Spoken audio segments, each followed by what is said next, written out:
Hola. Hello guys. ¿Cómo están, mis bellos? Hi guys, welcome back to my channel. My name is Mills, and Chris.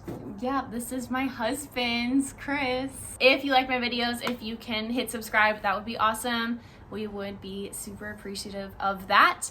Today we're doing a video that was requested by a couple people. It's the K-1 visa kind of process, but like now that we're in the States, like what can Chris do, what can he not do, or both of us, I guess, and kind of just like helping you guys with what to expect once you're here, because we already made a video, which I'll link to, about the whole K-1 process. So I suggest if you're going through it to go back and watch that long video that leads right from the application up to the interview.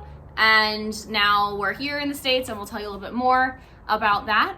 Also, I don't know if I'll keep this in. Unrelated, I keep getting this rash around my mouth. You can probably see it.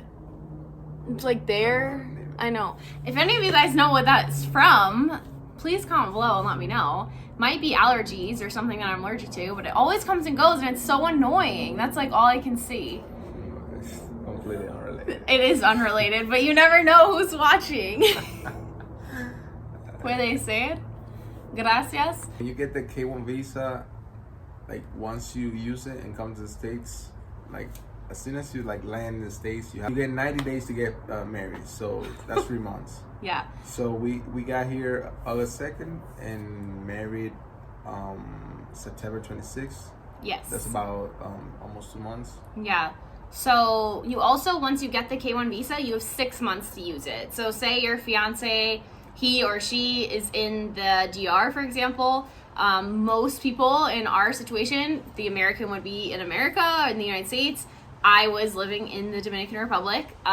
You have 6 months to use that. So he could have like worked longer, gotten his stuff together, saved up, whatever, and then come 6 months later. We decided to go right away because our wedding was already booked. So we got married on September 26th, which was awesome. Yeah. Made a little update video about that, our last video, if you want to watch it. We still have to post the videographer video. Yes, so once the videographer That's the gives official us wedding video. Yeah, her video, which we literally can't wait for. I'm gonna put it on the channel so you guys can check it out too. We married within the 90 days. If you do not, he would be like in a position to be deported, basically, because he is like disobeying the grounds of his visa. Yeah.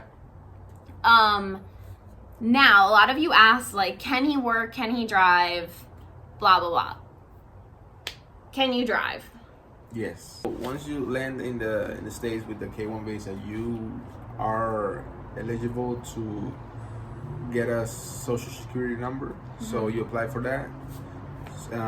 With the they're gonna ask you for the I-94, so that's gonna be in your passport. Yeah. You're gonna maybe you don't know it, because when you get to the States, to the border, like when you cross the border, they like get you to a room, and then they make you wait, and they're just doing the I-94. So they like stamp it, clip it to the passport. So it's gonna be like a white paper, and with that you can go to the social security number office and then apply for it, and then it's gonna take like 2 weeks to get to you. They recommend like waiting a couple weeks before you go to the social security office. So you get here, you land, 2 weeks later you can go get the social security card, just so that immigration system can update and say like, okay, Chris is now in the country. After you get the social, you can go to the DMV and apply for your license. If you're over 21, you can get your license like the same day. Mm-hmm. So you can like take the tests and the written test and the physical test like the same day, and get your license the same day. You're not gonna get the car, but you're gonna get the paper, and you can drive with that by yourself, like the temporary license. But it depends on your DMV, basically, on how busy it is. We went and we were applying for it, and then all of a sudden they were like, oh, you can take the test right now. He wasn't ready for it, so he failed the first written test. He actually failed in Spanish, which is funny, but it's fine. He didn't study. So then we went back, literally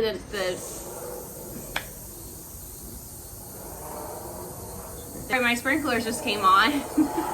So annoying. They only come on when we're filming, like literally. He went back a few days later, took the test again, passed in English, and then had his driving test the next day. So he passed the physical, like in the car driving test, got his temporary license, and then his physical Arizona driver's license came in the mail a couple weeks later. Like so two weeks yeah, later. that was easy. Likewise, if your fiance has a driver's license from the Dominican Republic or whatever country they're from, they can use that. I think it's valid for like 30 or 60 days. It's valid for 60 days. If 60 you're, days. If you're from the DR and you have a license there, you can use it for. Actually, I think it's 3 months though. It's like 90 days. So yeah, he did not have a license in the DR. Straight up driving illegally. Since he was 15, no big deal. But I recommend just getting a license in your state anyway, because it's like another form of ID. It just makes things easier. Mm-hmm. So yes, you can drive when you get here, and you don't have to wait until you're married, at least in Arizona. Can you work? No, you can't. You can apply for jobs and like have the records for for the offers. You could, but for when you get married, and then for when you do the adjustment of status. Yeah, which we'll talk about. You can show that evidence, so so your work permit can come faster, I think. Yeah, they said that like a job offer will make the work permit come faster, but that's not like a guarantee. What is that? So cute. Same, it's fine. You definitely cannot work when you come. I can, of course, because I'm a citizen. The beneficiary, so your fiance, cannot work. They're not supposed to do anything. They're not supposed to do under the table work. They're not supposed to do nothing. Contracting, construction, roofing. Nothing. You can't, grocery store, nothing. You can't move a rock getting paid. Yeah, technically you're not like. I'm not sure I understand. Shut up! No one's talking to you. Oh my gosh! Literally record the whole thing. No one's talking to you. You're literally. I don't even think he's supposed to go move things for my neighbor to help. And get paid for that. So he's an engineer, as I'm sure most of you know by now. If he went to a firm and said, I want to volunteer my time, that he's not even supposed to do that, because it's a job that you would get paid for, and he's just foregoing payment. So anything that you would get paid for, you cannot do. And for us, it's not even worth it for him to go do something for a day or 2 days and make some money. That's just not worth it, because we're doing the process exactly how it's supposed to be. Because what if you get caught and then and they send him back or something? It's just totally not worth it. The other thing is that when you get the K-1 visa,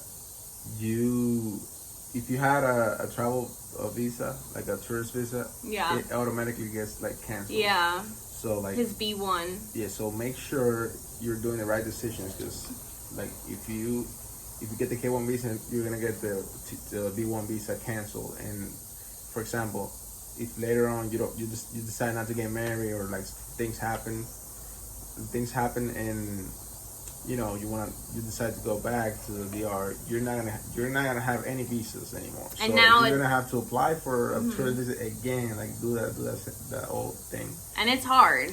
If you guys know, it's really hard to get a tourist visa now. It's that if you're waiting, if you get the K-1 visa and then you say, I'm gonna wait 6 months until I actually move to the United States, but it's okay because I can travel back and forth on my B1 visa, you can't do that. Once you get that issued, it's for one entry into the United States. Yep. But with the work visa, don't risk it. Don't do any side jobs or under the table jobs. It is hard, for one person not to be able to work. We've talked about this before. We're blessed in our case because Chris has his own company based in the Dominican Republic, so it's all by the books. It's allowed, with this process. So that's good because he's making an income and I have my jobs too. So yes, it is hard for that time, but don't get deported. He can volunteer. For example, we volunteer at Ronald McDonald's house twice a month, and that's totally fine. Volunteer work, things that you wouldn't get paid for regardless if you're a citizen or not, is totally cool. Since we got married, we are now supposed to apply for the adjustment of status. So that's like 3 more big forms. I-485 is just all the information they already have. So have like a little bit of patience, which I don't have, but he filled it all out. We're going to send it hopefully this week if we can get everything else together. There's a few more forms that we need, but it's all his information this time, all his basic name, date, birth, all these things that they do already have, but they're looking for again. And it does ask like if you're married now and all of that. So we will send our adjustment of status with our marriage license. We should be getting that within a week. And then the next step would be for him to get his work permit.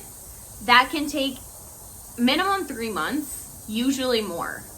So that's up to 6 months. Honestly, no, because I've heard in the groups that I'm in, some people actually got their green card before they even got the work permit. So yeah, the green card comes with the work permit. Once you have the green card, you can work. The whole point of the work permit and travel permit is that you can work and travel before the green card. Before the green card, yeah. So it gives you, it could be up to a year for the green card. I can't work for a year. She got it, the one that I'm thinking of, I think they got it in 7 months, the green card, and the work permit had not even come. So we'll see. Again, if you know this process, if you're in it, you know that like there's no standard. So that's why we keep saying like maybe, but basically, we will apply. We will hope and pray that he gets his work permit very quickly, or his green card if they want to send that quickly. And with the work permit comes a travel permit. That leads us to our next question. Can he travel? Yes and no. Yes and no, because if you want to travel, like if you're like in New York and you want to travel to Arizona or to California, you can. You can travel to anywhere, like within the U.S. territory. You cannot go. I heard you cannot go to Hawaii or Alaska. Yeah, because that's overseas. So I think it counts as an international flight, something like that. I don't know.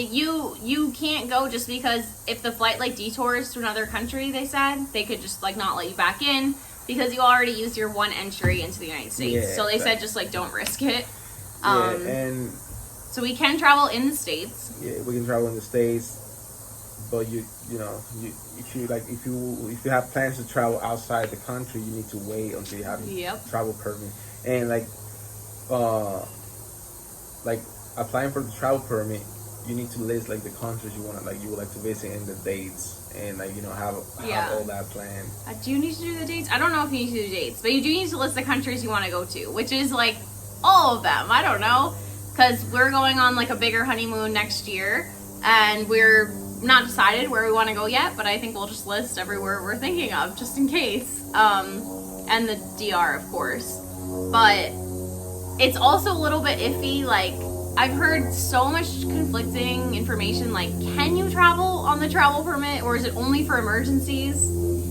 I don't know. I've heard both. I've heard that you're not supposed to go on like a honeymoon or fun vacation travel on the travel work permit. And I've heard that you can. So we'll see.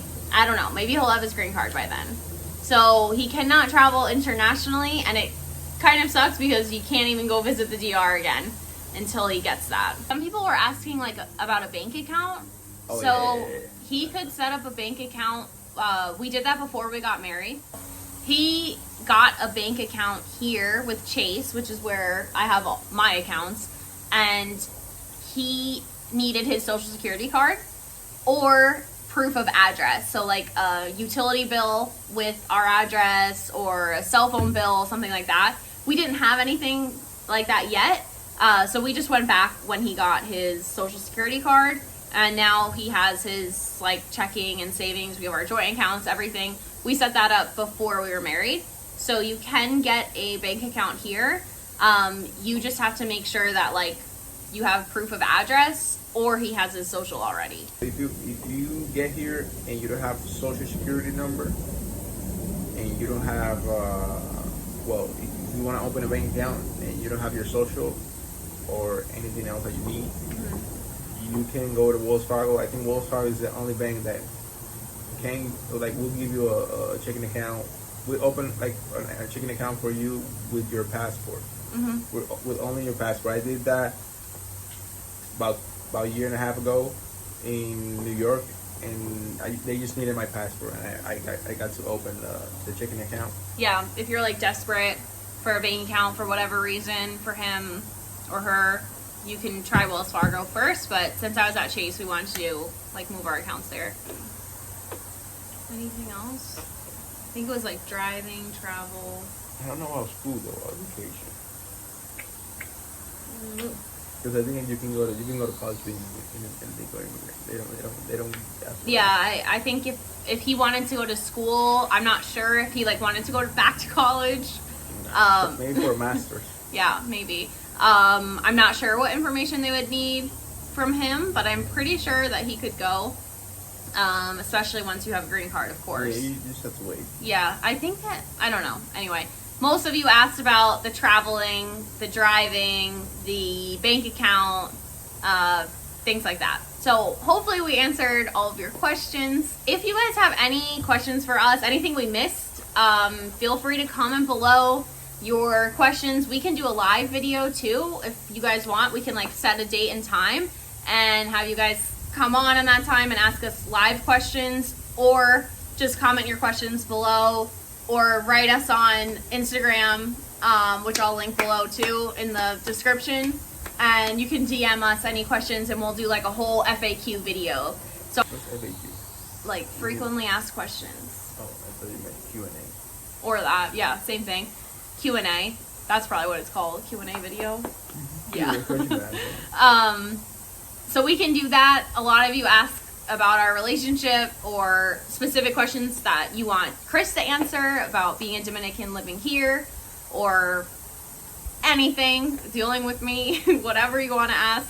We can do a whole separate video just of your questions, so feel free to write those below. We will be putting up a vlog of our like mini honeymoon that we just did in Colorado, which was awesome. We had both never been there before, and it's completely so gorgeous. So we had a lot of fun. I took some videos like throughout.